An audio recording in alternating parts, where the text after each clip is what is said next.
Welcome to the Kindness Project, the podcast designed to share stories of kindness and share how kindness can make positive change in our world, one small act at a time. This week on the Kindness Project, we talk about Disney Plus, England, and we have part 2 of our interview with Andrew Small from the Buskerteers Choir. Good evening, afternoon or morning, whatever time of the day you are watching this. I am Chris Dames and this is the Kindness Project. I am joined by Kel, who doesn't know to wink or cry. It's Charlotte Dames. And I'm joined by a man who, when I said I needed to cry, he started laughing. It's Chris Dames. No, you said I've got something in my eye and I don't know whether to wink or cry to get rid of it. My eyes dry, like, you know. My eyes dry. You got dry eyes. Dry eyes. Dry eyes. Why have you got dry eyes? I don't know. Okay. Maybe I need a nap. Maybe that's what it is. Maybe I don't need to cry or wink or whatever. I need a nap. Maybe you need Or those specialty eye drops or something, don't know. Maybe you need specialty eye drops, a nap, and you need to wink and cry at the same time. Oh, Can you wink and cry at the same time? This is a podcast, so you missed the fight, which was the best bit. It was Charlotte's impression of winking and crying at the same time, which looked, I don't know what she did with her mouth, but it was like, it was a grimace. You were going for constipated. Concentrate. I'm just going to clean my eyes. Concentrated. No, I don't need my eyes first. I'm just going to keep crying. Sorry, I know this is an audio medium. I can't concentrate if I'm looking at you trying to have a conversation and you've got your eyes closed. Oh, God. Anyway, the other thing that surprised me, he said, when, like, just before the podcast, and please don't say this before the podcast because this is podcast gold, you turned around and said, I phased out today at college. All right, okay, that's interesting. What made you do that? Somebody put a balloon on my head. No, that's not what made me phase out. I was already phased out, and then someone chucked a balloon, and it landed perfectly on my head. What, and stuck to your head? It was 2 long balloons put together. Right. And in a V shape. And so the middle bit of the V landed on top of my head, and so I just had one sausage in the front and one sausage in the back. So you had a balloon Mohican by accident. Is that what you're telling me? That is. It was more like what do you call the ones where they come down the front and then a mullet? I don't know, to be honest. What do they call that? Oh, hold on. Let me ask the haircut expert. Cassie. What do you call a haircut that's a Mohican at the front and a mullet at the back? A pompadour?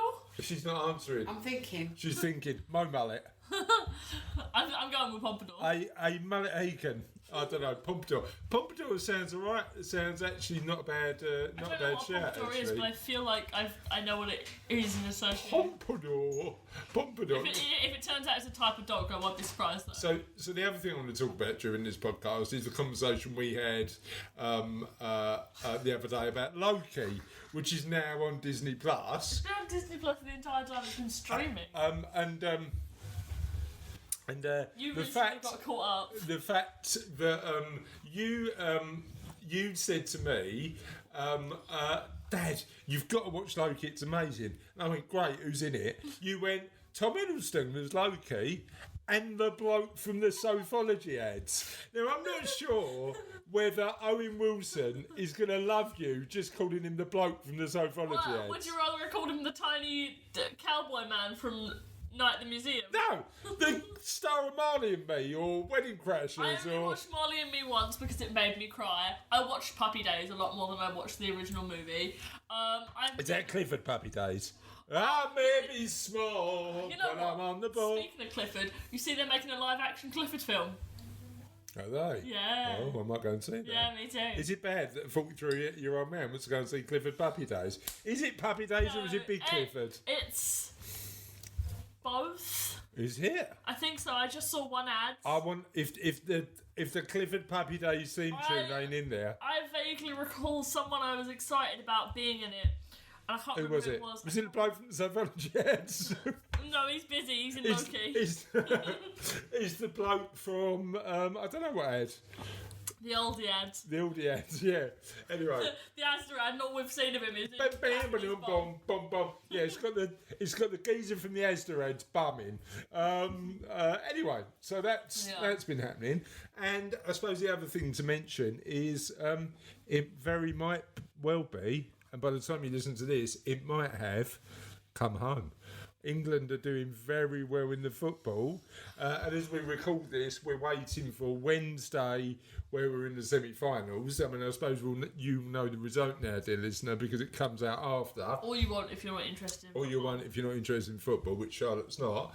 I'm really just looking for the results because I want to know who won the sweepstake, but you know. Yeah, but you lost the sweepstake, didn't you? Yeah. Because who did you have? Belgium. Well, as you know, we've got a guy who works for us who's Belgian. Yeah. Devastated. Yeah. Absolutely devastated. So was I. I missed out on the opportunity for a free donut. Well, that's always good, a free donut. Can't you swap to like one of the teams that are going to win?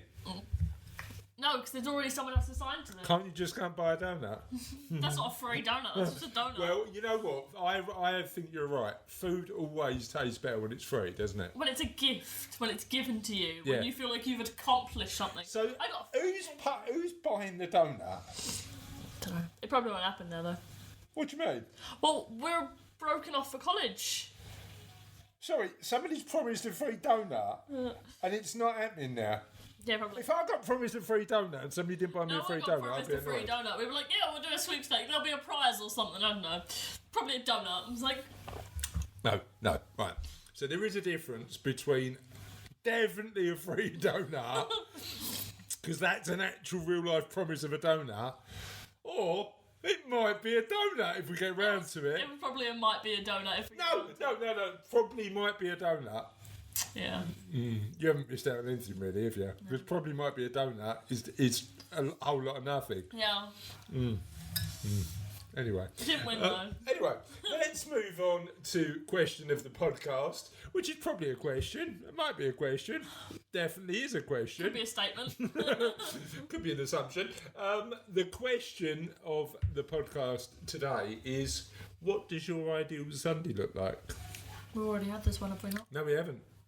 We've never had this. I think we've had ideal Saturday. We might have an ideal day, or what does the perfect day look like? But Sundays are a uniquely special day, aren't they? Do you know what I mean? It's like the day where you want to do a bit of chilling. You might want to do a bit of seeing people. You might want to do, if you're into this sort of thing, a bit of religion of choice. There's a bunch of stuff that you might choose to do on a Sunday that you wouldn't choose to do, let's say, on a Wednesday. I was going to go for Tuesday, but I'll go for Wednesday instead. So what would your... What day is it today? What day is it today? Monday. Not when you're listening to this, and you could be listening to it on any day, but it's Monday as we record this. So what does your ideal Sunday look like?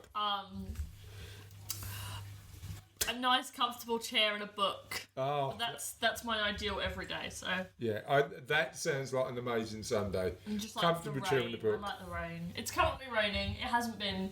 It was supposed to be highs of 21 today. I don't know if I got that. Was that a word? I am enjoying the rain. You know what you sounded like there? Somebody in reverse. Like literally, you've watched too much Loki. It's about time travel and you decide to talk backwards for the rest of the day. That's been happening a lot to me recently. I start saying something, then all of a sudden my mouth just goes... Yeah, so you like the rain? I like the rain. Do you like walking in the rain? I like singing in the rain. You know what I did though when I come home from work, and I was working a bit late today. I come home from work, and as soon as I walked into our lounge, and you could see directly into the garden, Sophie was just laying on the lawn. Yep. Sounds about right. It does sound about right, doesn't it? So. That's the question of the podcast. Feel free to let us know the answer to the question of the podcast using the following communication channels. Oh, right, so we have a Twitter. If you don't know what Twitter is, maybe you should check the clock or the TV or your watch. Do you have a watch? If you don't know what Twitter is, how old is Twitter? I feel like Twitter is not... I've Anyway. been on Twitter for 10 years. Oh, that's good. Good for you. How long have you been on Twitter? You don't really use Twitter, do you? You're more of an Insta girl, aren't you? I've been on Twitter for 4 years. Have you now? Yeah. How long have you been on Facebook? 4 years. How long have you been on Instagram? 7 years. How long have you been on MySpace? I never had MySpace. How long have you been on Teletext? Teletext.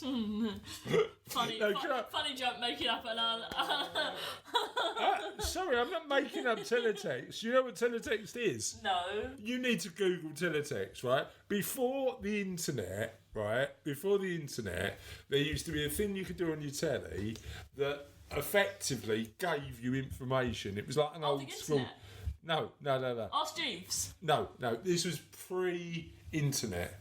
So what you could do is you could do this thing called teletext, where you pressed the button on your thing, it came up, and it just gave you random pieces of information. Look it up. That sounds like what most people's interaction with me is.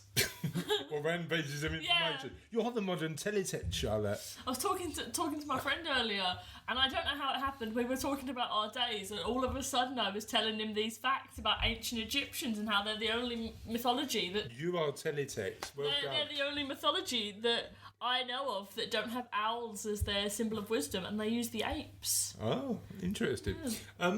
Do me a favour, look up teletext so you can understand a bit more what it is.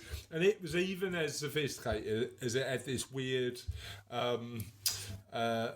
game show, quiz show on it called Bamboozle. And you had to press the coloured buttons on your remote control to play the game. Not as sophisticated as the internet, clearly. Bit old school. I mean, that'll never beat a Kahoot, but you know. A what? A Kahoot. What's a Kahoot? It's this thing, and you get it up on your laptop, and it's a website, and people upload their own quizzes, or you can do quizzes on there, and it has like 4 coloured buttons, and then sometimes it's just 2 coloured buttons, you know, for multiple choice, but also true or false, and then there's type ones, but no one really likes the type ones. They take too long, and the timers never give you enough time for it. And we do them all the time. Anyway, you were telling people how they get in touch. Yes, so we have Twitter, and if you go at Ola Kindness, you will find us. And if you go to Facebook and type the Kindness Project into the search bar, you might find us. You probably will. I don't know. If you go into the search bar on Google, not Ask Jeeves, not Teletext, and you put the Kindness Project, you should find us. But if that doesn't work, go to thekindnessproject.co.uk. If you want to email us, we're at thekindnessproject.co. No, that's the wrong one. Holla at thekindnessproject.co.uk, and if you want to take a nap, I advise a bed or at the nearest comfortable surface. That way you I can thought dream. you said the mirror's a comfortable surface. Do not sleep on your mirror. That way you can communicate with us through your dreams. Do we do that now? Who gets those messages? Is it you? It's Russ. It's Russ. Russ, well done on collecting dream messages as well. Thank you for that. Anyway, on that note of ridiculousness, let's move on to the next part of the show. Yep, let's do it.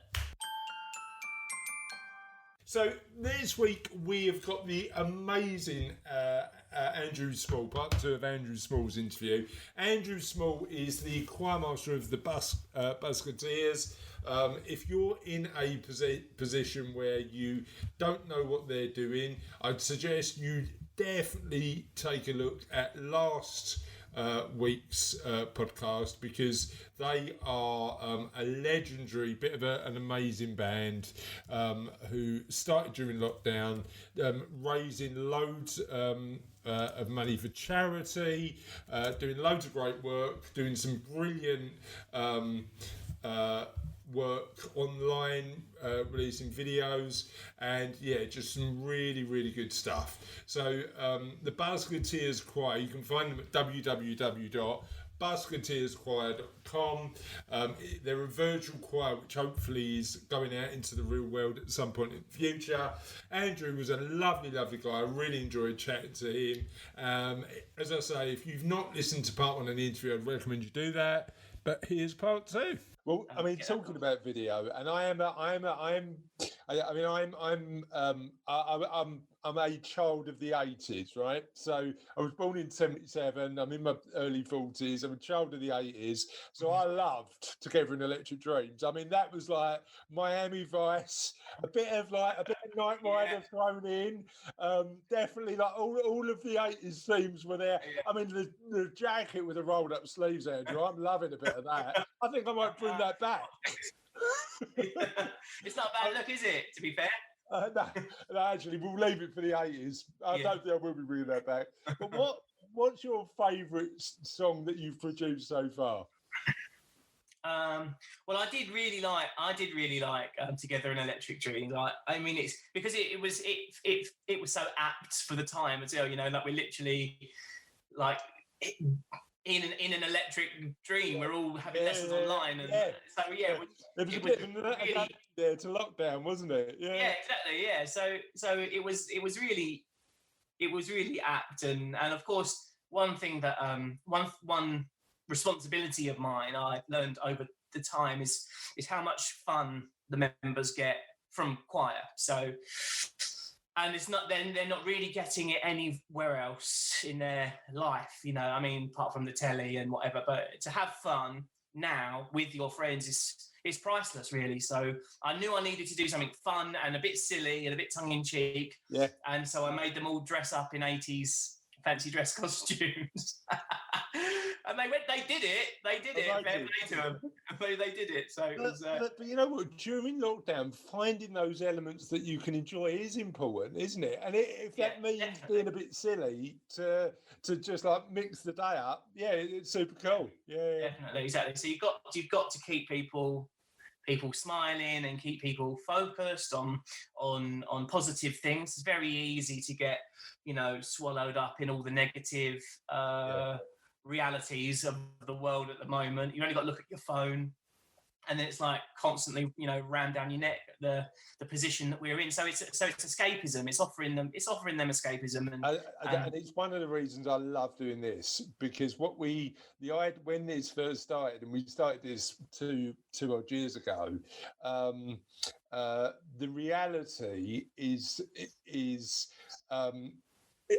I wanted to share some of those positive stories of good things happening in the world.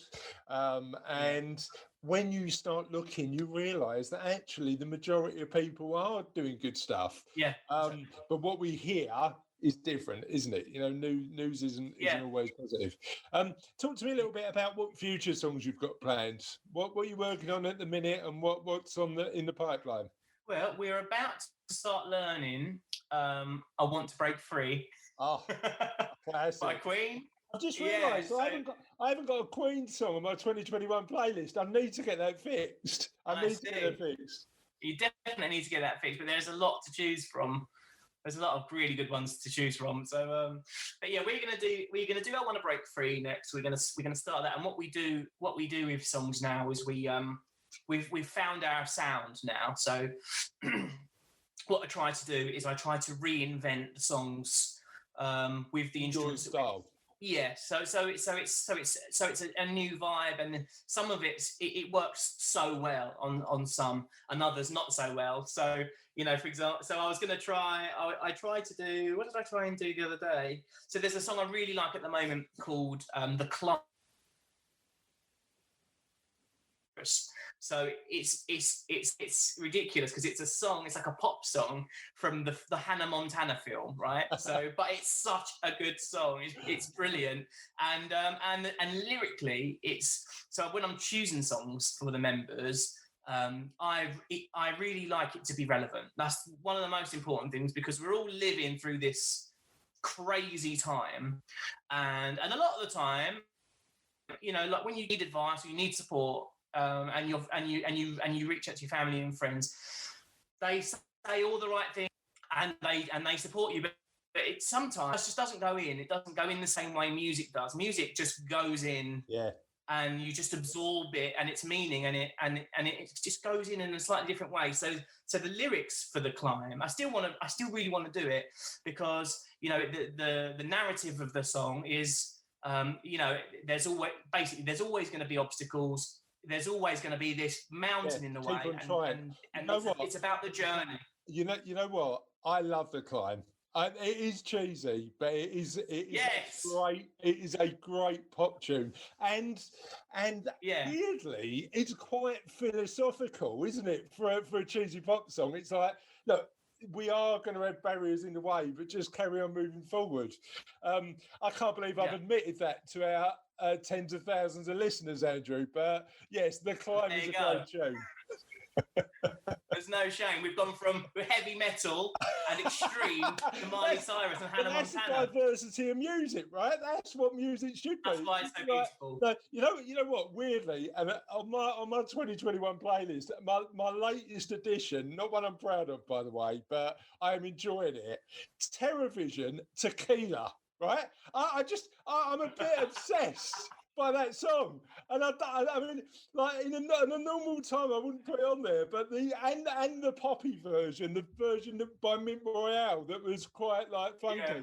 Loving it at the minute, really, really good fun. And you're right, that 3.5, 4 minutes of just like music does have the ability to send a message better than other forms of media, isn't it? You know, it's just really good. Yeah, definitely, and that is what that's why it's so wonderful, is that once you get past the branding and the fashion of music, like when I was a kid, it used to be a little bit like football, like it was tribal. If you liked this artist, you were like lame, so rubbish, and so it's so trivial now. And now I don't care who singing what, if it's all about how it makes you feel. So that is a tricky thing. I still have to deal with that now, even with adults, because so for example, we're going to do I Want to Break Free, and I've reimagined it all, and someone might say, well, I don't like Queen, and I'm like, okay, well, it doesn't sound like Queen. Yeah, it could be anybody, because it's not, it's not like big rocky guitars and Freddie Mercury like lunging around. It's you just take that away and just listen to it for what it is. So it's still an ongoing lesson all the time. That I've done a bit of lecturing in the past, and I'm dealing with teenagers and I'm trying to explain this lesson, and now I'm doing it with adults as well. But it's just one of these things. You talk about that. You talk about that fashion in music. And back in the day, I mean, when I was late teens, early 20s, it was Blur and Oasis, and I actually liked both. But you weren't allowed to like both. Do you know what I mean? It was one of those things where you go, "Oh, but no, I like them. I like them both." But no, it's exactly the same. The Climb sounds amazing, so I'm looking forward to seeing that. And in terms of, I mean, I suppose the other thing, we've talked a bit about community. Talk about some of the positive mental health improvements you've seen with people getting involved with that community. Oh, well, there's loads. I've been thinking about this a lot, because it's like because you realize how important it is to people, more now than ever. So I knew over the first period of lockdown, it was a lifeline. I'll quote a lifeline. We got a chap who of loads of them. We've got loads of people who haven't left the house. They're so vulnerable, and one of my members has had like open heart surgery and can't go anywhere, can't see anyone. Another chap who lives on his own, he can't see his daughter. I mean, it is horrific for them, and so you just have to, regardless of what you feel like, there's an audience or a community of people who need you. And it sounds even when I say it out loud, it sounds ridiculous, but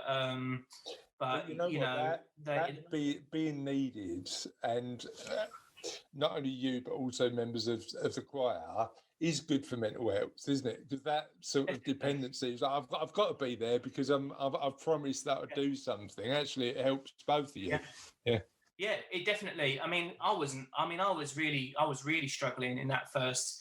I mean, I'm struggling now, but it did peak as the baby was due. The pressure on me to not only survive this, but the pressure on me, the demand on me from all the demand I put on myself, because I wanted to be there for my choir members, and I wanted to be there for my children, and I wanted to be there for my wife, and but of course, it's all just pressing down on you, and then it just gets really very, very, very, very difficult. But of course, for me, it was like it was hard, it was so much harder for so many more people. So you don't really allow yourself to feel how you feel, because you're like, oh, well, there's always someone who's got it worse than you. So you just sort of push through.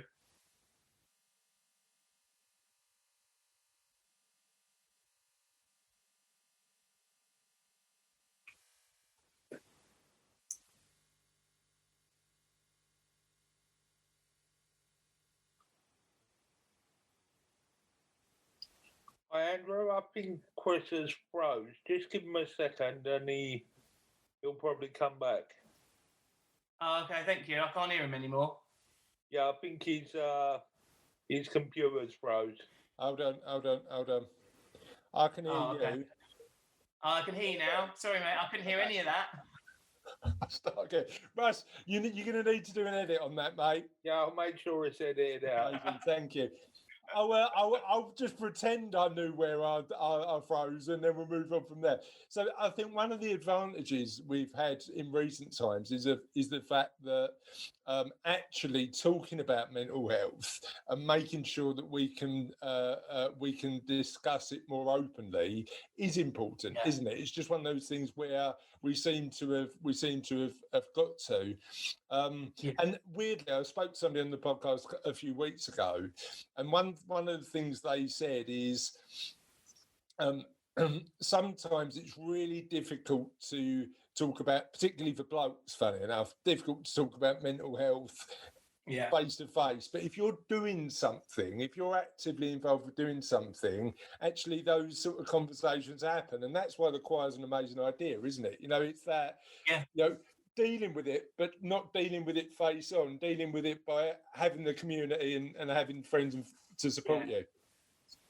Exactly. It's like dealing with it in like a non-serious way, where you don't have to feel like you're going to see a therapist or going to get counselling. It's very heavy and very serious. And I've seen your 80s jacket, so I know it's not serious, Andrew. Yeah, exactly. so it is a lot about confronting those things, and that's again another reason why I choose some of the songs that I choose, because they've got these messages of hope and positivity and kindness and community, and sometimes not, sometimes just for fun, sometimes be like, this is banging tune, let's just do this. Other times it's like, for example, the client banging tune. Clearly, that's the reason.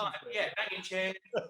Exactly. And we do Stand By Me as well, and Stand By Me is so lovely. It's that, that is I think my favorite one for us, because it means so much to me, that song, for so many reasons. If you think back to the start of my personal journey, again, I did this job for such a long time, and I loved the job, but I just didn't want to work there anymore, but didn't want to stop doing the job. So I set up this thing, and then hundreds of people want to get involved, and then of course we locked down, and hundreds of people sticking with it, for nearly a year now. And so the lyrics, they're so applicable to everything, and again we reinvented that with the acoustic guitar as well. So it's just beautiful. I'm just so proud of that song. And taking that leap of faith and going, I'm going to leave what I've known, is always a risk, isn't it? I've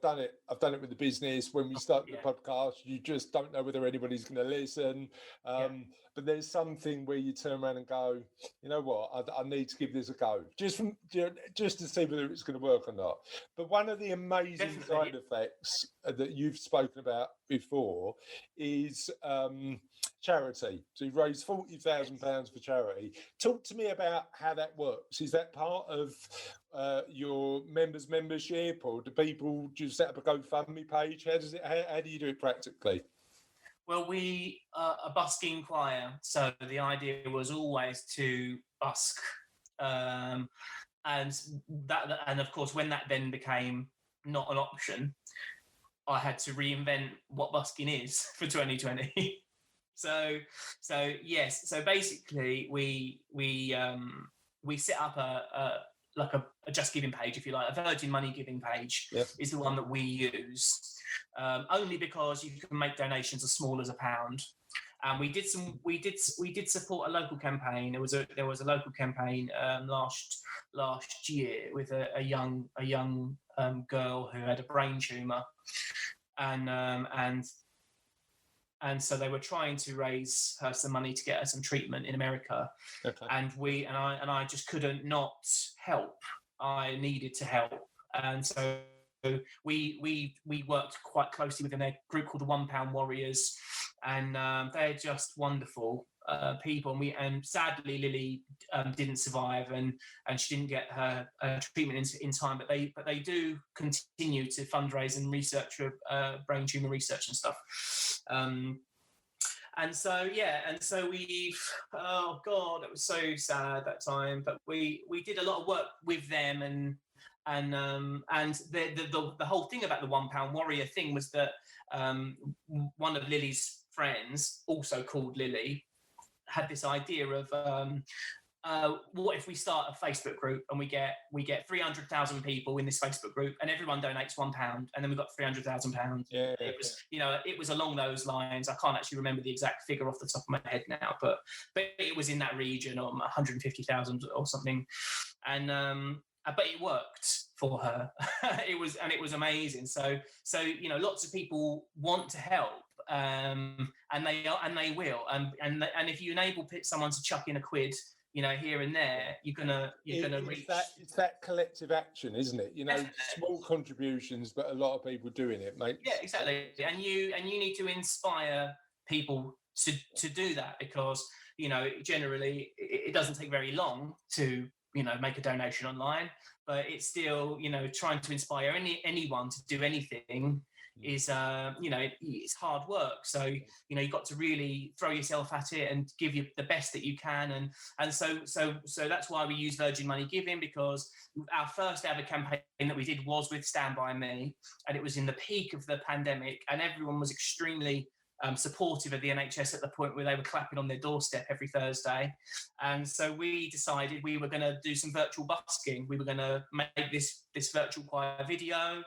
And so we did that for Stand By Me. And of course, it's such a great song. It's so relevant and so apt for the time. And people were this desperate outpouring of support. They wanted to help. And so we just enabled them to do that. They were already inspired. And we had this lovely song with a very meaningful, very beautiful performance, and we ended up raising over £30,000 with this viral video campaign. It went viral. It was all over the national and international headlines. We had a TV show from America, in contact with us wanting to use, because it was the first of its kind, really. You see them quite often now, but we locked down in March. And most of the choirs I know were on their Easter holidays throughout April, but I couldn't do that. I knew the members needed. You spent 3 days on your computer editing a video. But that was it was even longer than 3 days for that video. That was the first time doing it, so it was a lot of lessons to be learned in that time. So it was over 30 grand. And actually, I think this environment, even though it's got its challenges, has shown how good people really are, right? There's so many examples of people doing amazing work, and well done on your work this year. It's been great. I've got a question on my list, Andrew, that I'm not going to ask you, because favourite song and least favourite. What song? No, actually, I am going to ask it. What song are you just doesn't float your boat? You just can't. Like, people think it's a stone cold banger, as we said, but you just think I'm not feeling it. I really don't like Mandy by Barry Manilow. I just can't handle it. I thought you were going to say Tequila, but I'm more out now. Man, I'm all right with that. I'm not adverse to a bit of cheese, but Mandy is taking it a step too far. Oh, it's just too much, me. It's too much. I can't deal with it. How do you feel about Copacabana? Or is that off the list as well? No, I'm all right. I'm actually all right with that. Yeah, I'm actually all right with it. I think that's a trend. I'm glad we agree. Yeah, no, Mandy's a step too far in terms of schmaltz. Talk to me about the future of the Buskerteers Choir and what's next. Well, the next step is get out and sing these songs together because. So geographically, where are you and where are you going to be busking? Well, we're largely in South Essex. We've got Rochford, we've got choir in Rochford and South Woodham and Brentwood and Chelmsford, pretty much. So we've got the South Essex area, which is where I grew up and where I've taught for the last sort of 10 years or so. And so yeah, we're just gonna get out. I mean, we did try it when we were allowed out, and there was all these performing arts guidelines, and truth be told, I thought it was the end of it. I thought, we're gonna have to live with this, and we're gonna have to make it work. So basically, I went through all of the motions with all the government guidelines. I spent loads of money and time on researching and cleaning equipment and all that sort of stuff. And we did manage to get a few trials in when they did finally say, okay, yep, choirs, performing arts, you can go back, but these are the rules. So I'm very strictly enforcing the rules. It actually made me slightly unpopular for a little while. I was policing the car park. Yeah. Not something you expected to do when you launched the Buskerteers, I'd imagine. Yeah, I felt like it fell slightly outside of what my job actually is, but but again, it was for them. It's always for them. Everything is about them. So, and again, I knew that some people just couldn't leave home, and some people could and wanted to, and again, for their own well-being as well. There's nothing wrong with needing to get out and needing to go and see other people and all that. So, and if we could do that in a safe way, brilliant, because I believed it was safe. I took all of the advice. I took it so seriously. Everything was cleaned. Everyone was trained. Procedures were put in. I did it all on my own. I didn't do it with anybody. It was me going through that .gov website over and over again. Because I believe that they really wanted it and they really needed it. And so we only managed to, I think we ran 2 trial weeks. We did a trial week it might have been September. And so I stopped the online classes and I went and trialed this thing for a week. And of course people came and it was really good, but they had to sing with these face masks on and visors on and the doors open. And it was a bit of a, it wasn't the same. Like you say, it was again something new that we needed to adjust to. And then, so after that week, I took all of that away with me and was like, okay, what worked, what didn't work? How did they behave? Because again, lots of people want to comply. You read the news and it's like, you must stick to the rules and all that. Well, in my experience, people are sticking to the rules. People want to stick to the rules and they want to know what the rules are. So, and they're more than happy to stick to the rules. A lot of people were treading very carefully. Like they didn't want to, they were almost hesitant because they didn't want to do it wrong. Yeah. And and I think part of that is, there's a debate to be had around how clear the rules have been at times. Yes, exactly. And last minute changes and so on. Yeah. Funny enough, because we've got a few of these. I'm hoping because we've got a few of these interviews waiting to go out. By the time your interview goes out, you'll be live in the world again. So hopefully we can. We will make sure that whatever you're doing when the interview goes out, we're promoting it, Andrew. Talk to me a little bit about where people can find out a bit more about the Buskerteers. Well, we're very active on our Facebook page, but of course we've got our website as well. So people, you can visit www.buskerteerschoir.com, but just watch out for the spelling because it's Busker with a Busker. So that are in there. A lot of people miss out. So it's Busker and then Tears Choir.com. Or you can, just Google us and have a nosy. Anyone can join. You don't. The thing is with us is that it's more about just, if you love singing, and just come and sing with us, and don't worry about yourself or you, or how good you think you are, or how not good you think you are, because when we're all singing together, it sounds amazing. So anyone can do it. It's designed for, it's supposed to be inclusive. That's the point, and I think that's probably why it's so popular. Is that it's not like pretentious. There's no snobbery. It's not about me as an individual. It's my choir, and you're. It's about you. It's a community thing where you're having fun. Love it. Absolutely love it. Yeah, Andrew, thank you for joining us on the Kindness Project today. I've really enjoyed chatting. I've made some embarrassing musical confessions, which is always good fun. And I'll speak to you soon. Cool. All right, mate. Lovely to talk to you. Cheers. So that was the interview of Andrew. What did you think? It was good. Good. Let's move to the end of the show.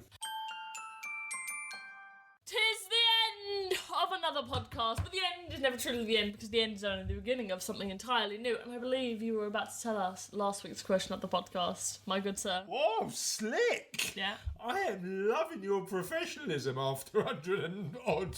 Professionalism? No, I don't want to be professional. My good sir, last week's I want to be weird. my good lady, last week's question of the podcast was related to not Owen Wilson, because we talked about that. I'm just checking my messages.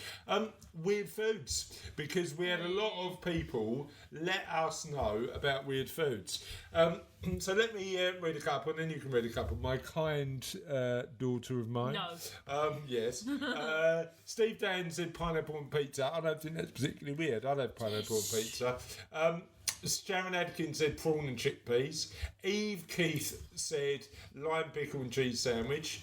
Andrew Perrick said dipping my McDonald's fries in milkshake. Very common. Mandy Medlock said tomato soup, crushed up cheese and onion crisps on top. No, I'm not liking that at all. And Sam Chilton said chunky peanut butter with horseradish sauce on processed white bread. Don't knock it till you tried it. I will knock it and I won't try it. Go on then. Steve Chilton said, not sure favourite, but Sam used to send me to work with a sausage sandwich with salad and salad cream, and wondered why I wasn't appreciative. I wouldn't let Sam cook your lunch, mate. That's what I'd say. Mark O'Halloran said sugar and butter sandwich. Sounds a bit diabetic. Okay. Yeah, if you want to get type 2 diabetes, eat a sugar and butter sandwich. For every meal. Mark Newman said Cadbury's chocolate fingers and noodles. Oh. Phil Fitzgibbon said cheese and jam sandwich. Not had one in a long time, but used to live them. Joshua Cartwright said kippers and lime marmalade. What? Benjamin Fox said peanut butter and marmite. Oh. Actually, we had, because I'm not a Marmite fan. Are you a Marmite fan? Our family is 50-50 split, so it's you and Soph on one side and me and Mum on the other. Now, we had peanut butter marmite at one point, or marmite peanut butter. I can't remember what way it went. John Sharman said Richard Jones has tuna pancakes. David Forsyth said dipping salty crisps in yogurt. Ugh. Kerry Wolf said pate on toast. Kerry Wolf said burp. Pate on toast with piccalilli spread on top. David Bailey said cheese and marmite sandwich, and Karina Murray said pickles dipped in peanut butter. Well, you can't really diss anything until you've tried it. You remember that one time we went to that place, Omelette, and Soph had the peanut butter and a sweet omelette. Yeah. And it was very, very nice. I got omelette envy. Honestly, I went for a meaty but savoury. You don't like. I don't like eggs. No. And that's it for today. Thank you for all your comments. And on that note, we will bid you adieu, and we will see you soon. Bye. Have a lovely week. Bye.